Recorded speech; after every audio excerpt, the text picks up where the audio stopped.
Hi guys, and welcome to another episode of Whisky Geek with me, Ben. I've decided to kick off 2022 with a bit of a collection update. It's long overdue. I've had a few people asking me for one. Last time I did it was about 2019, it's a couple of years ago, and my collection's changed quite a lot.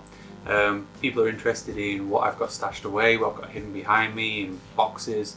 The end of last year was a little bit mental as I started to get back into whiskey, into the channel in particular.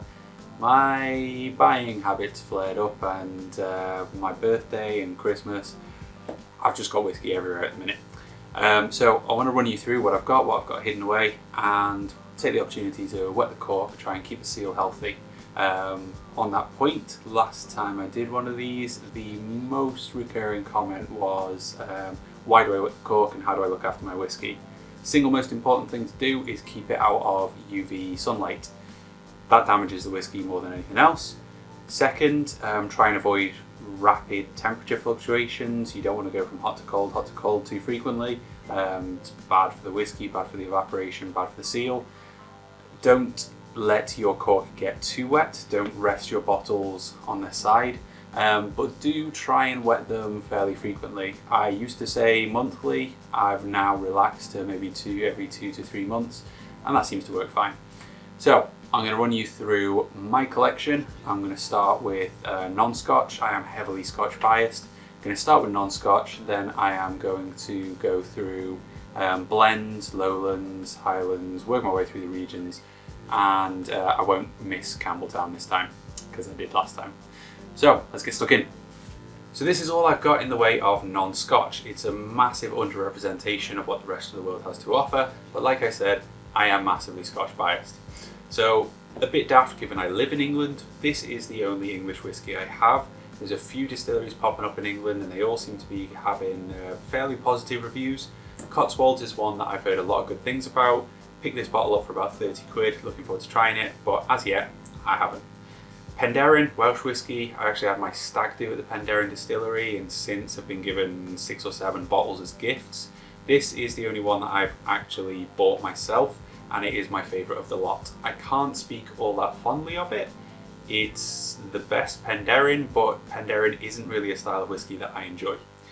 Now for bourbons, I have been actively trying to get into bourbon to try and understand and appreciate that whole area of whiskey, because it's got a bit of a cult following, and I can honestly say that I disliked it going back a couple of years. So I made a conscious effort to try and get my taste buds in and understand what it was all about. Eagle Rare, this is what won our blind tasting 2 months ago. This is all that's left of it, all that's left of that batch of whiskies, and these 4 are what I have selected to continue that exploration, to try and pick up on what we enjoyed about those whiskies and develop it further. Particularly looking forward to this Maker's Mark 46. I think the bottle's really handsome, and I did enjoy the Maker's Mark in the previous batch. This Wild Turkey 101, it's not going to have to do a whole lot to win me over at £19 a bottle, but I have heard lots of positive things, so I'm looking forward to cracking that one open. So next up is my selection of blended whiskies. Again, primarily Scotch stuff. I've got Johnny Walker's here. I picked up this selection of 20 centilitre bottles for about £80, so that I didn't have to spend the full whack on the blue label or the platinum label, but I still got a chance to try them and see what the fuss is or isn't about. Got a green label, have had a double black as well, and I think it's fair to say, I want to do a blind or a side-by-side comparison at some point, but I think it's fair to say that my tastes, my preferences are not representative of their asking prices, their retail prices. This is the only Compass Box bottle I have. I've tried a couple of Compass Box bottles. I need to spend more time with this one, the Great King Street Glasgow blend. At the moment, it's a really nice mix of peat and sherry, but I don't know what else it offers beyond that. I need to come at it with a fresh palate and spend a bit of time with it, exploring it.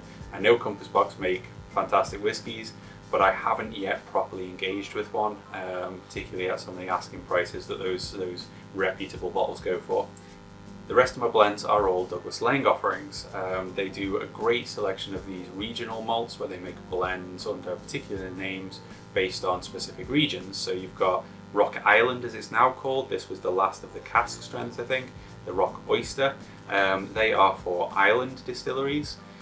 Big Pete for Isla Whiskies, Isla Distilleries, a couple of special editions, Face Shield 2021 and Winter Edition, and then Scallywag for Speyside. I kind of got onto Douglas Lang because of what they were doing with single casks, built up a bit of trust with them, and then was happy to, on the back of that, try some of their blended stuff, and I haven't been disappointed yet. So that's my blends. So for the Lowlands, this is it. This is all I've got. Did have some Auchentoshan and some Glenkinchie, polished them off and kind of fell out with the Auchentoshan, some of the official bottlings. So I'm now looking at the new waves of distilleries, some of what the new guys on the block have to offer, and I'm pleased to see lots of natural presentation, non-chill filtered, natural colour, all that good stuff. So King's Barnes, this was given to me in December for my birthday. I've only had a tiny bit of it, but what I have had I'm quite impressed with, so I'm hoping the rest of the bottle will go the same way, and I'll end up picking up more of King's Barnes whiskies to try and explore. Lindores Abbey visited the distillery back when they didn't have any aged whiskey to share, but they did let us try some of the new make spirit direct off the spirit stills, and it was really lovely. I really enjoyed the unaged spirit, and so I'm hoping the whiskey is going to continue its suit, and I will really enjoy the whiskey as well. So looking forward to getting familiar with this bottle and seeing what whiskey comes out of Lindores Abbey. Now for the Clydeside distillery, we visited there in November, and they did let us try a couple of whiskies. It wasn't particularly clear what we were trying after the tour, but they did let me try their inaugural release, and I wasn't that enamoured with it, to be honest. I think with age it'll possibly settle into something a little more exciting, but young, the spirit fell down, I think, and it was leaning heavily on the spirit. But this single cask was a little more magic. This I quite like, cask 892 DCHR Rechar, but it's bottled for the Whiskey Geek, so it's got my name on it. So this is a little special bottle for me, and it's not stupidly expensive. I think it was about 60 quid for a bottle, which for a distillery hand fill your own is pretty good going. So there's my Lowlands. So next we're stepping into Speyside, and this is a prolific region. There are many Speyside distilleries. So despite me saying that I'm not a massive Speyside fan, I've got a collection that kind of belies that. And this is the first table of a couple, I imagine. But we're going to kick off with Tamnavulin. Tamnavulin is a White and Mackay distillery. They don't tend to respect their single malt. It's chill filtered, it's synthetically coloured, it's 40%. But each one of those bottles cost me less than £20. I've had the double cask a few times before, and it's been a crowd pleaser, so I wanted to give the others a try. I am a particular fan of the red wine cask finishes, but every single one of these I have poured for several people, and they've all enjoyed it. So crowd pleasers and at a budget price. Happy with them. Glenmarnock, these are the same whiskies that I picked up from Aldi a couple of years back. 30-year-old whiskey for less than 40 quid, can't really go wrong. It's not astounding whiskey, but it does offer something interesting from an example of an aged whiskey, and at 40 quid you're not precious about it. Mcallen, this is the only Mcallen, this is the gold that I own, and is likely to be the only Mcallen that I own for a good while. I struggle to engage with most of their range, their asking prices, their special releases and no age statements and everything they've got going on. But similar to Balvenie, they know their value and they're not going to underprice themselves, and they sell very well worldwide doing what they're doing. So that's not going to change. I cannot begrudge this bottle though. This bottle was an important stepping stone for me getting into whiskey in the way that I enjoy it now. And it's probably the oldest bottle of whiskey that I have currently, to be honest. It's sat at half full for a long time, but the couple of times I have gone back to it recently, it's been good. I've engaged with it even at 40%, but not enough to warrant the asking price. Similar story with Balvenie. They are pricey for what they are, good whiskies, but you can get better for the same price or cheaper, so they're not really for me, I suppose. Anok is a distillery, or rather Anok is a brand from the Knockdhu distillery, not to be confused with Knockandhu. But they are at threat of being rebranded and the prices going tits up again. So I've picked up these bottles to try and explore them and hopefully get in front of that rebranding. If I enjoy these, I'll pick up more of the range and hopefully have a few bargains sleeping in the cupboard for the next few years.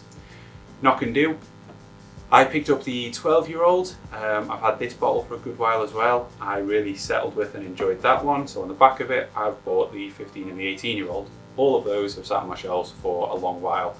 I will get around to them at some point. I was enjoying them a lot at the time, the 12-year-old, so fingers crossed I engage with the 15 and 18-year-old too. Next we've got Glen Rothers. This is a distillery that several people have disengaged with because of the many silly no age statements, limited releases, special releases, and not quite being sure where to start with the distillery. I tried the 10-year-old in Edinburgh for my 30th birthday, I think, and I was a big fan. Both myself and Joe really liked it. On the back of that we got a bottle, we tried the 12, got a bottle of that as well, and I'll happily say that they are great places to start if you want to explore Glen Rothers. I have not been disappointed with the other silly releases that I have tried though, so if you see them for a decent price, see them for cheap, could be worth the punt. Then we've got Avalor. Avalor is another great entry point into Speyside, lots of friendly releases, quite frequently found in supermarkets as well over here for sensible prices. 12-year-old, this is an old bottle that I could do with finishing off reasonably soon. Need to settle in and familiarise myself with their whole range really, but get my notes together on that one and do a review of it so I can kill the bottle. This is batch 62 Abunna. I got this one just before the prices of the Abunnas started getting a bit silly. This is a batch 1 of the Casganum, 48%. I bought one of these for myself, one as a gift, and the gift went down really well, so I'm hoping when I get around to this bottle I'll be a big fan as well. And then I've got these three weird single casks. This is De-Restricted, a brand that Master of Malt Atom Industries have brought to the table.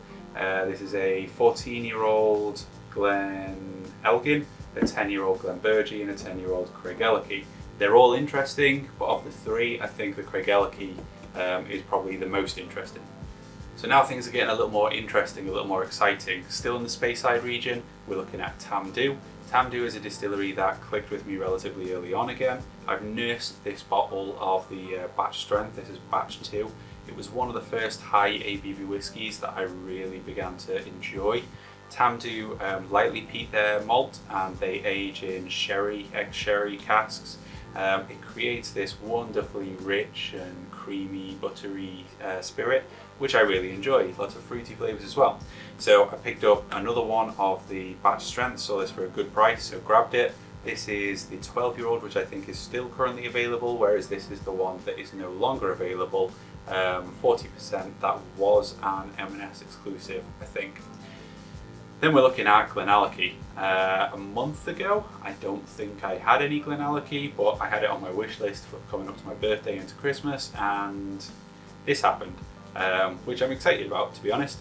It's a whiskey producer that we trust, Billy Walker, doing interesting things with a not so interesting spirit, but we'll see how that evolves when his spirit makes it through. So at the moment it's primarily wood and cask focus. So I've got this is a batch 6 10-year-old cask strength, 15-year-old, and then some interesting cask finishes. And look at the colour of them. So excited to try them and worried that it's going to lead into more purchases. So clearly there are a few distilleries here where I've lost my mind a little bit and I've just bought everything. Benromach is one of them. It's distilleries that I would consider my favourites, distilleries I've got trust with, that I want to grab what they're putting out because I know I'm going to like it, or chances are I'm really going to like it. So Benromach at the minute anyway are probably my favourite Speyside distillery. We'll see how settling into Glen Alecky and maybe some of the Tamdhus, how things change, but I really like Benromach. So this one is a distillery exclusive, went up there a couple of years ago. This is a UK exclusive. Both of those are single casks, sherry casks, high ABVs. This one is the peat smoke sherry cask matured. Again, I think that's a cask strength or a batch strength, yeah, 59.9%. This is the 100 proof. This is the whiskey that I intended to buy when I accidentally bought the Benromach 10-year-old. This is still a 10-year-old, but it's 100 proof. Got a great reputation, or it did back when I was trying to buy it. Was very lucky to find one of these in a store that I wandered into, so I thought I'd pick it up. Finally, actually got one of these.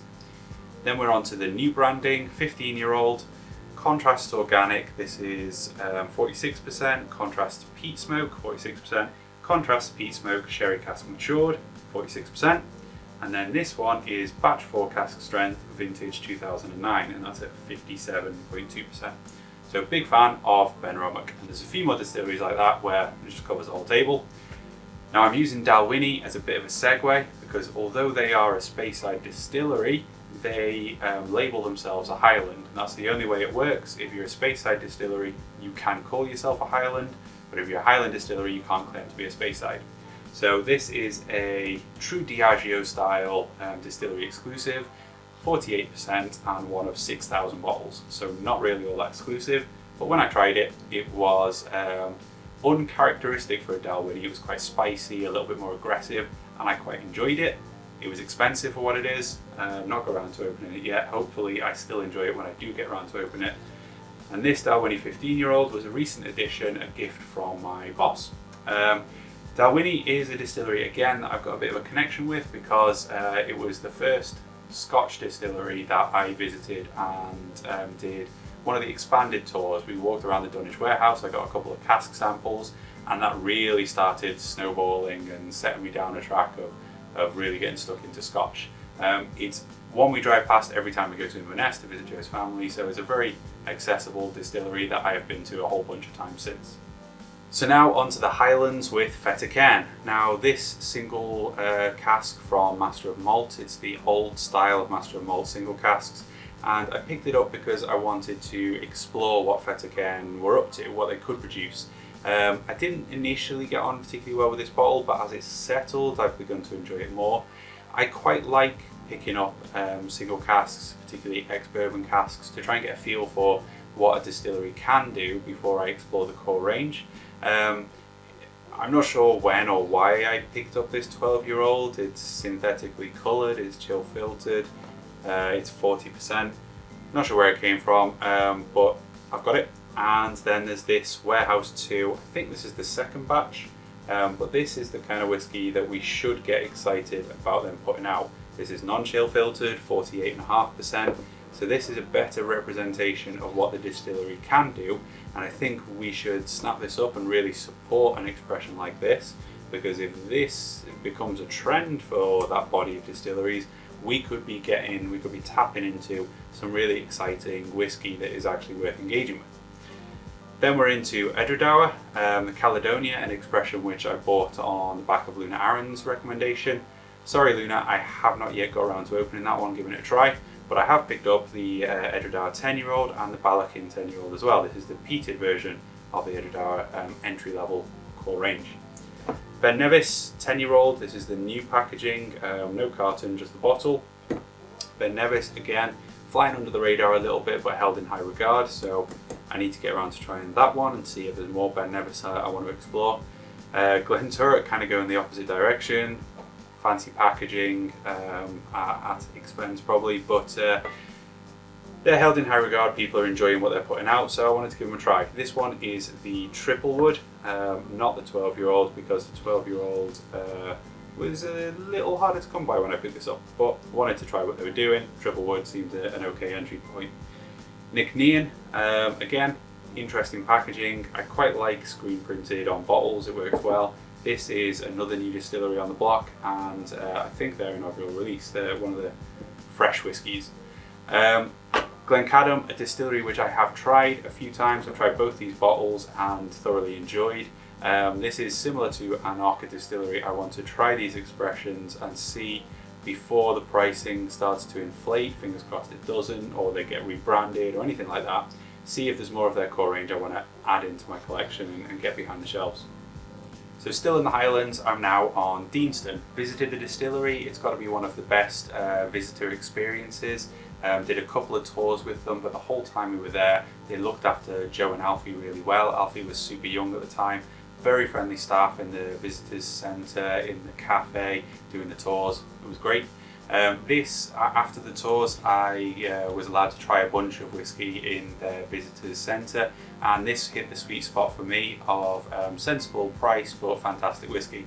So this is a 12-year-old Palo Cortado Finnish whiskey. Good stuff. Deanston offer a very accessible yet still interesting core range, so the 18-year-old, the 12-year-old and the Virgin Oak. These are very easy whiskies to get behind, so they're great for beginners, but they're also complex and interesting enough that you can sit there and sit with them and start to tease out all these points of interest. So good core range. And then there's this whiskey, the Kentucky finish, which I think is actually the cheapest single malt Scotch I have, or have even seen, I think, at £12. I was surprised that this came up for £12. It is only 40%, it's not probably aimed at people like me, but at £12 you can't go far wrong. Even if I end up putting in Coke, it will be appreciated. Next up, Arden American. I quite like Arden American embracing this batch release rather than trying to go for a consistent profile. They're releasing whiskies that are interesting even if each batch is a different expression. I like that. It's kind of taken us back towards the vintage release style of whiskey. So I tried this one, which is the 07 21 05. Really liked it, so I went to see what else I could find. Found these on auction site, and much to my amusement, they were people trying to flip them, but there was so many of them that they were selling for almost half of the retail price. So I picked these up at Steel. Then I've got Old Pulteney 12. This is the old bottling of Old Pulteney 12. I did a side by side with the newer bottling and preferred this one. Have still not really drunk much of it at all. And then a couple of the not so limited, not so special release Game of Thrones bottles from Diageo. This Royal Lochnagar is actually my dad's. He's loaned it to me to do a review of, but I haven't got around to it yet. Oban, Clynelish, Clynelish. Day 3 of trying to get this video recorded, and I am still in the Highlands. Now, this is kind of a sad table in a way. Glendronach recently announced that they are starting to chill filter their whiskey again, which is a change that nobody really wanted to hear, but I believe they're still going to put out some pretty good whiskey. The bottles I've got here are prior to that decision, so they're natural colour, non-chill filtered, the way we wish they'd continued going. 2 bottles of the 18-year-old, the Allardyce, although these were bottled in 2018, which makes them 23-year-old stock. And then this one is the peated Portwood finish. That is quite an interesting take for Glendronach, one I'm looking forward to trying. I've sat in that bottle for a little while now, but I'm still looking forward to trying it. Then we're on to Bel Blair, and as you can see, I was a big fan of their vintage range. I do have one of the newer range of whiskies. I've tried most of the newer range of whiskies, and they are solid whiskies, but they lose some of the magic, some of the concise, flamboyant character of these vintage bottlings. And this is where I fell in love with Bel Blair. So I've got a couple of travel exclusives, so 2000, 1990 and 2 bottles of the 1991.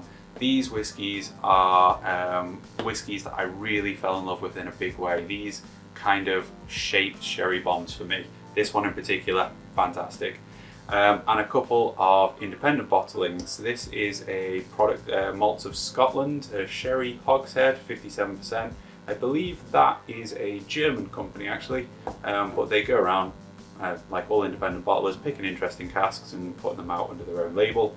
And then I think this is the only SMWS bottle that I own actually. This is an ex-bourbon, yep, refill ex-bourbon at 55.9% from Bel Blair. So that should be interesting because it'll be a bit of a different style of Bel Blair to what I've otherwise experienced. Still in the Highlands with 2 distilleries that bring some really fantastic value for money to the table. I wish I could tell you more about Loch Lomond, but the truth is I've only just scratched the surface. They are bringing some interesting whiskies to the table, and I've reached past them so many times in the past. Really wish I hadn't, because they're engaging to me. They do third-party bottlings. They bottle for clubs, that kind of thing. 18-year-olds, 12-year-olds. The core range is largely 46% non-chill filtered, integrity whiskey. These single grains, although they are made with 100% barley, they are through the coffee still that they have, so they can't call it single malt. They sent me back about £22 a bottle. One was a gift, one I bought. Really, really nice whiskey with a gentle peaty twist at the end. This glass house, again, they can't label it the way that you would expect because of the coffee still, but this dangerously drinkable, I think it was described as in a blind tasting. This was about 25 quid a bottle and really, really good stuff. Then we have Talibardin. This is a distillery that I'd never tried until I actually visited the distillery, and trying it for the first time and engaging with it for the first time on the premises with the guys who make it was great fun. I think they're quite underrated. The core range is largely 43%, which is a bit of a buzzkill, but it does bring some great value for money and some interesting whiskies to the table. As you can see, I particularly like the burgundy finish. I've got a couple of these spare because they make fantastic gifts. The sherry finish is also very good. The sauternes, not quite up my street, but it's still decent. But this one I pick up for about £28 a bottle. Whenever I see it, I grab one because I really enjoy it. This is a great daily drinker, and you can pour it for pretty much anyone. It goes appreciated. Got the 15-year-old to try. This probably doesn't offer great value for money, but I'm still interested to try it. And here are my Glen Goins. Clearly another distillery that I am a big fan of. It kind of holds a special place for me. It was a stepping stone to where I'm at now with whiskey. I picked up a taster pack of miniatures, the 12, 15 and 18 I think it was, 10, 15, 18, and sat there, generated my notes, did them blind. And that process of formulating an opinion was a key stepping stone to getting me to where I am today. But also I've visited the distillery a bunch of times. It's a convenient distillery to get to and it's well worth the visit. And it's just solidified them as a favourite for me. So I've got Staple, the old 12-year-old. I've drunk a good number of those bottles. This is the newer 12-year-old in the new packaging. Again, I keep a few of these on hand, frequently given away as gifts. 14-year-old M&S bottle, which is no longer available, and the 15-year-old also no longer available. Cask strength batch 6. These cask strengths, good value for money for what they are, great whiskey. A Douglas Lang single cask. I really like what these expressions from Douglas Lang bring to the table in the ex-bourbon, because it's a way of appreciating and tasting Glengoyne that you don't typically get from their core range. Whilst I totally understand what they're doing and you cannot fault their use of sherry casks for their core range, their spirit is really robust. It's a really nice spirit and you appreciate it in a different way, a more spirit forward way, in a bottle like this, a quiet ex-bourbon refill cask. So I like these expressions, and I've had maybe 4 or 5 iterations of a similar style to this, not this specific bottle, but of a similar style. The 18-year-old, I did enjoy this, but I picked up a bottle because I don't think I enjoyed it as much as it deserved. Can't remember, I had it as part of a flight, can't remember what preceded it. So want to get some time with this one. This is the first of the chapter series, I think, chapter 1. No, the Legacy series, chapter 1. Second of the Legacy series, chapter 2. 2 of the teapot drams. Again, I think this is batch 6. Back when the pricing was good on these, and a couple of distillery exclusive casks. 1 sherry one and 1 ex-bourbon. Of all the whiskies here that I have, the ones I'm probably most excited to open is this bourbon cask. Tried that one at the distillery and got quite excited about it, and the teapot dram. But I like all Glengoynes. Another favourite distillery here with Tomatin. Now Tomatin is a local distillery to Inverness, which is where Joe's family are based, so it's become quite convenient for us to go and visit and do a distillery tour, pick up a few special bottles, that kind of thing. But even before we visited the distillery, I had bought and tried a fair few of their whiskies and was a big fan. So it's worked out quite nicely, and it has an established foothold in my collection. So starting off with the Legacy, it's called something weird in America, can't remember what it is, but this offers great value for money. You can pick it up where I saw it last month in Scotland at about £23. Even at the asking price of 28, I think it normally is, this offers good value for money. It's confectionery, it's pineapple, it's nice. 14-year-old port cask finish. These are part of the 5 Virtues range. I've got the earth, the fire and the water. The other ones which I've tried but don't have bottles of were the wood and the metal. This bottle of the water is quite special to me. Once I tried the Five Virtues range, this was the only one that I was yet to find. Couldn't find it anywhere. Joe managed to find a bottle for me and surprised me with it for our anniversary. So I picked up a spare of that as well because it's special to me and I really like it. This is a hand-filled cask, Pedro Jimenez. This is a really wow whiskey, 55.7%. It is all kinds of rich and amazing.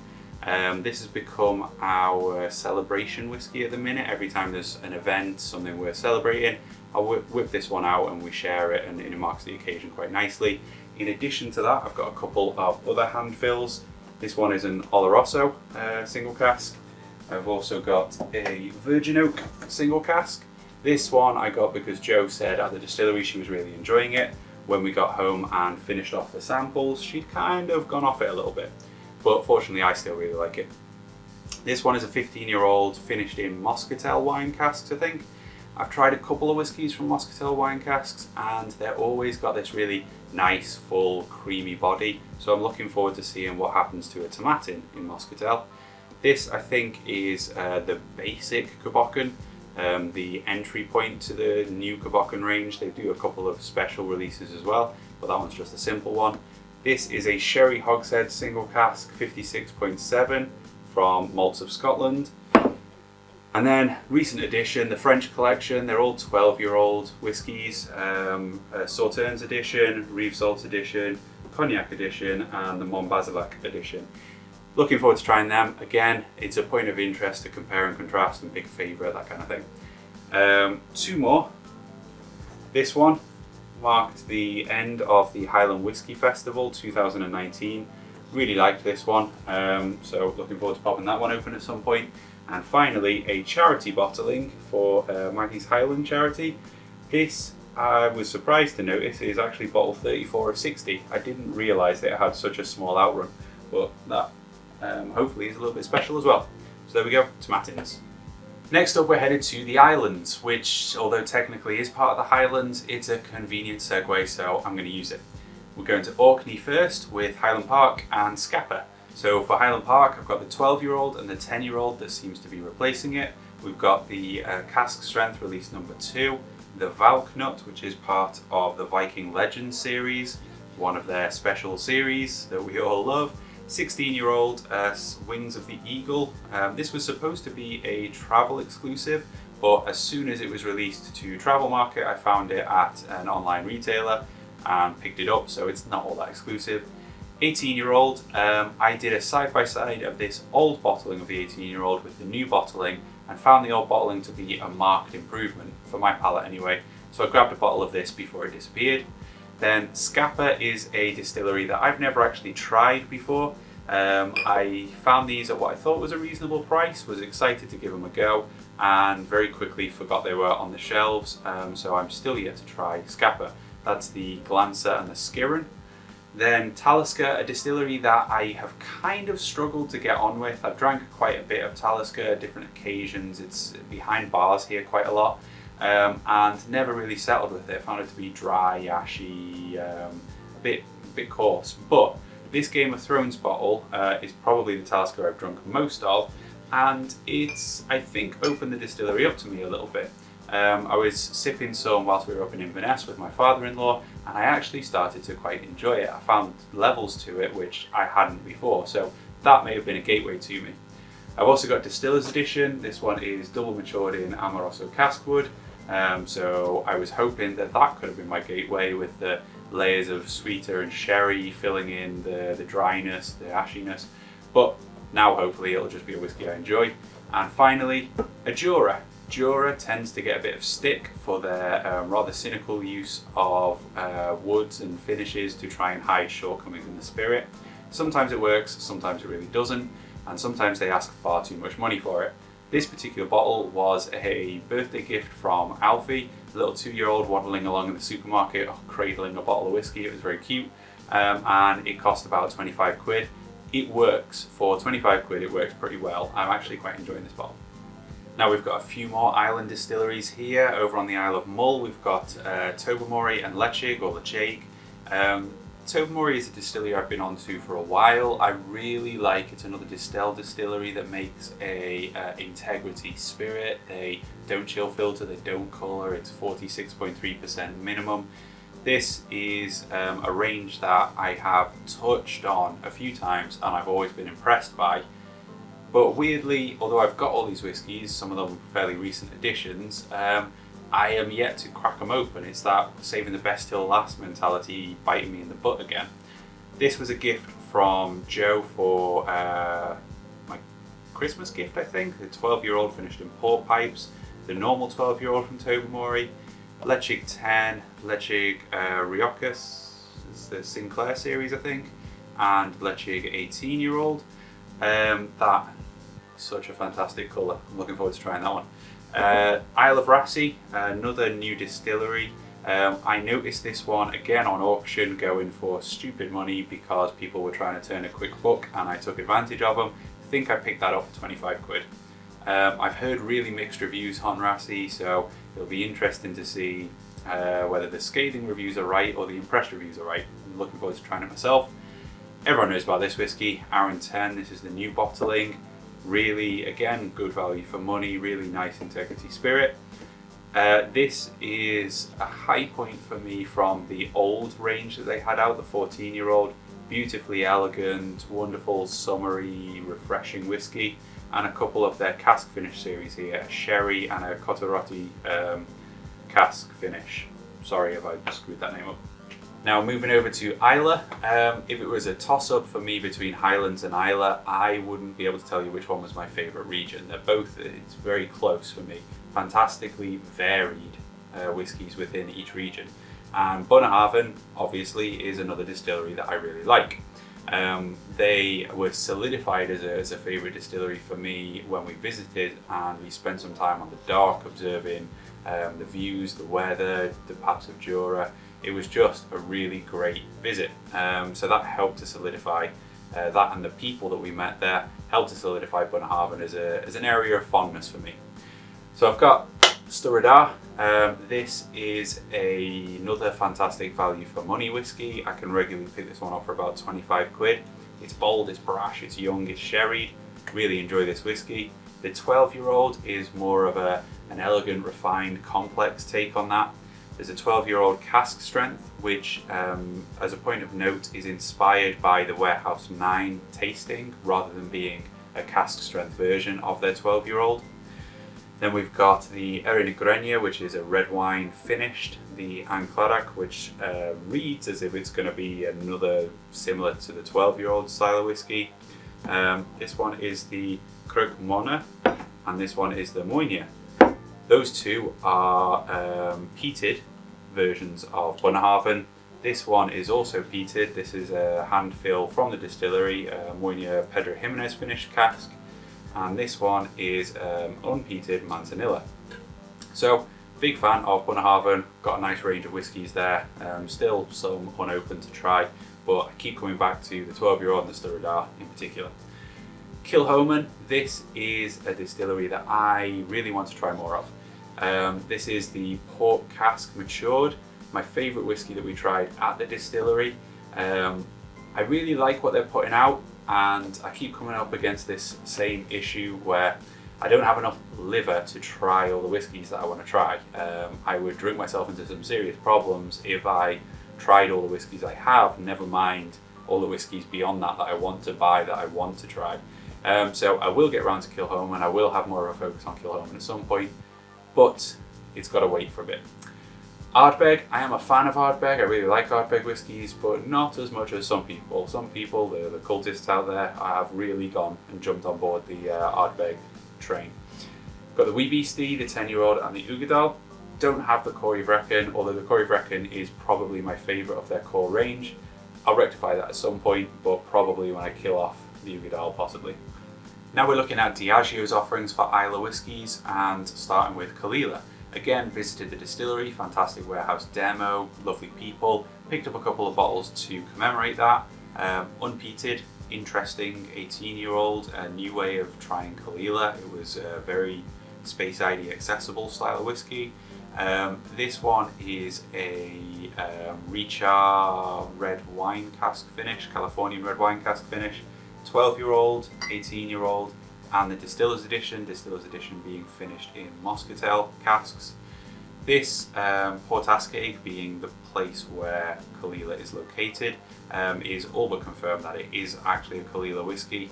100 proof. I've heard a lot of good things about this particular bottle and it was a sensible price, so I thought I'd give it a go.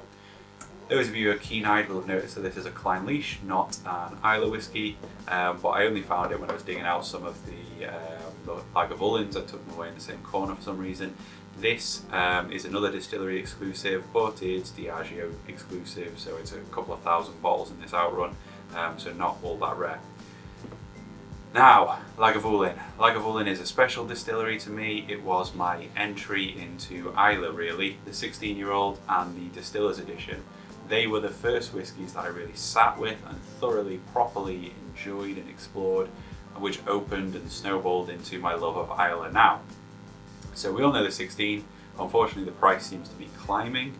I am hoping that the 8-year-old is going to tick all of the boxes that I want from a Lagavulin, because I've seen this one available for £38 a few times recently, so much more accessible, hopefully similarly good. The 9-year-old Game of Thrones edition is a really nice whiskey and I don't regret having bought or tried it whatsoever, but it doesn't quite tick every box that I'm looking for in a Lagavulin. It's a little too friendly, I guess.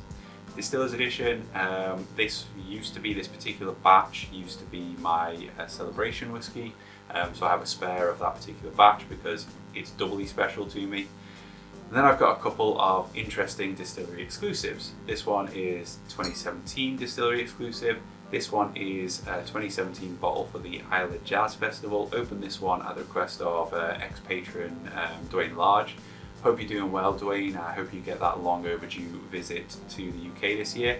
And this one is 2018 Isla Jazz Festival bottling.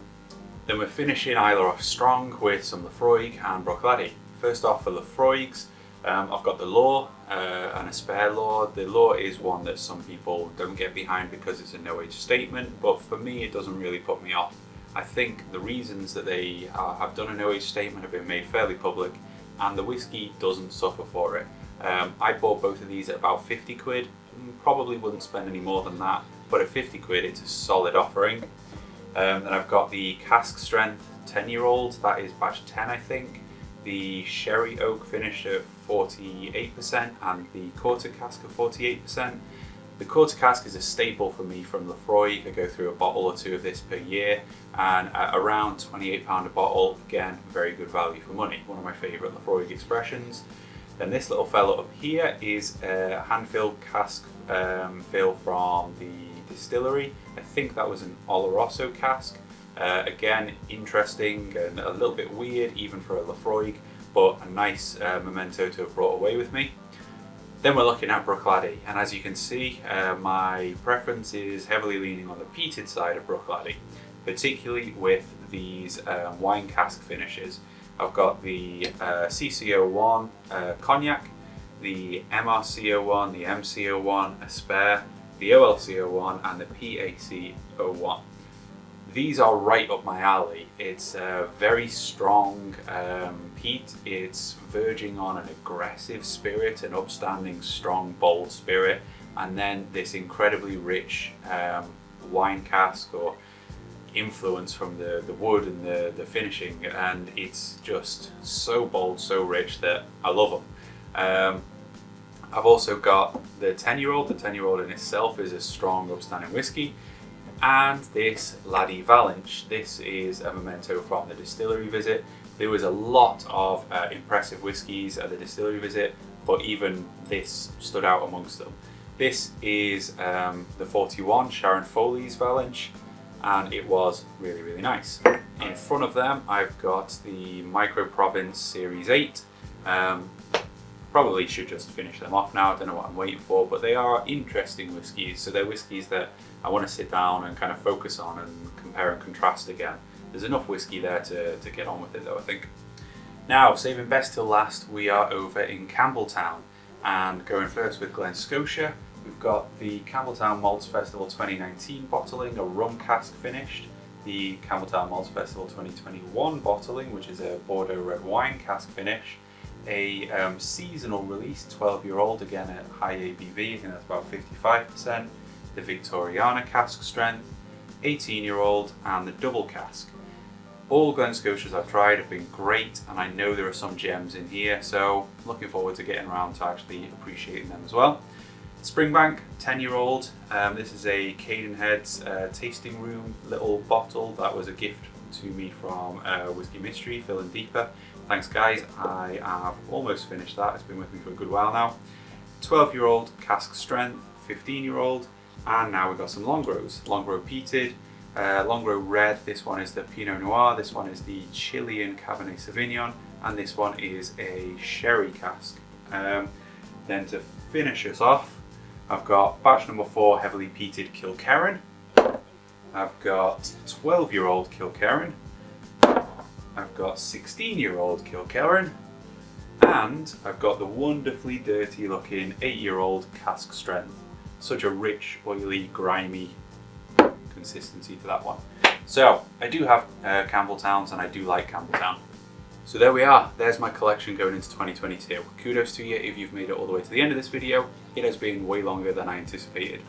I want to finish it by asking you the same question I did at the end of the last one. What blind spots do I have? What whiskey am I missing, or distillery have I overlooked that I would really appreciate? So cheers guys, and I'm wishing you all a happy new year.